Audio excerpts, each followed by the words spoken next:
आज हम burden of proof को पढ़ेंगे, यानी कि इसे हिंदी में सबूत का भार कहते हैं, जो कि सेक्शन 101 से लेकर 114 तक में दिए गए हैं। लेकिन जो 101 से 106 तक का ही सेक्शन जो कि है सबूत के भार से संबंधित है। बाकी जो 107 से लेकर 114 तक में जो सेक्शन है ये प्रिजम्पशन से संबंधित है, यानी कि उपधारणा से संबंधित है।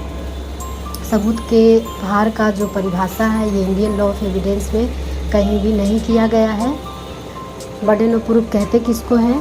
तो जो फैक्ट इन इशू या रेलिवेंट फैक्ट के तथ्यों को साक्ष्य देकर साबित करने का भार जिसके ऊपर होता है सबूत का भार कहलाता है।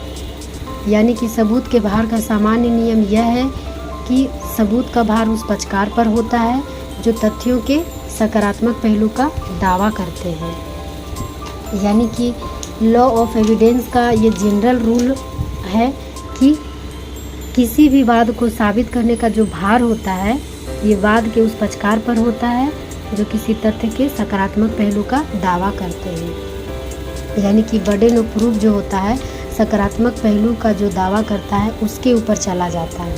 यानी कि सकारात्मक पहलू का दावा करने का मतलब ये हुआ कि जो कोर्ट से चाहती है कि मेरी बातों को यकीन कर ले और मेरी बातों पर विश्वास करके सामने वाले पार्टी को जो भी ऑफेंस किया है उसको सज़ा दे दे।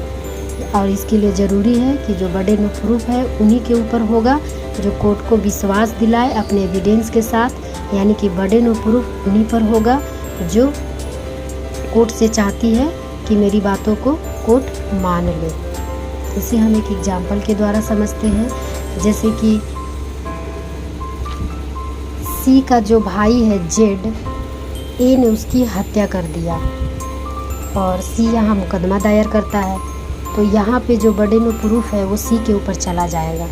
यानी कि सी ही प्रूफ करेगा कि हाँ ए ने ही मेरे भाई जेड की हत्या किया है। तो कैसे किया है?